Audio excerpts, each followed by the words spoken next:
আসসালামু আলাইকুম। আমার নাম মহিমা বিনতে তাহিয়া। আমি কাজী নজরুল ইসলামের রচিত কবিতা লিচুচোর আবৃত্তি করছি। বাবুদের তাল পুকুরে, হাবুদের ডাল কুকুরে, সে কি ভাস করলে তারা, বলি থাম একটু দাঁড়া। পুকুরের ওই কাছে না লিচুর এক গাছ আছে না, উঠানা আসতে গিয়ে ইয়া বড় কাস্তে নিয়ে গাছে গিয়ে যে চড়েছে ছোট এক ডাল ধরেছি। ও বাবা মরাত করে পড়েছি সরাত জুড়ে, পড়বে পর মালির ঘাড়ে, সে ছিল গাছের আড়ে। বেটা ভাই বড় নচ্ছার, ধুমাধুম গোটা দুচ্ছার, দিলে খুব কিলো ঘুষি, একদম জুসে ঢুসি।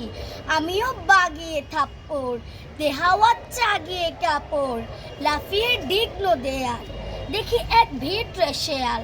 আরে ধ্যাত, শেয়াল কোথা, ভেলুটা দাঁড়িয়ে হেথা, দেখি যেই আটকে উঠা, কুকুরও জুললে ছোটা। আমি কই কম মোকাবার, কুকুরে করবে সাবার। বাবা গো, মা গো বলে পাঁচিলের ফুকল গলে ঢুকে গিয়ে বস দের ঘরে, যেন প্রাণ আসলো ধরে। যাবো ফের কান মলি ভাই, চুরিতে আর যদি যাই, তবে মোর নামে মিছা, কুকুরের চামড়া খিছা।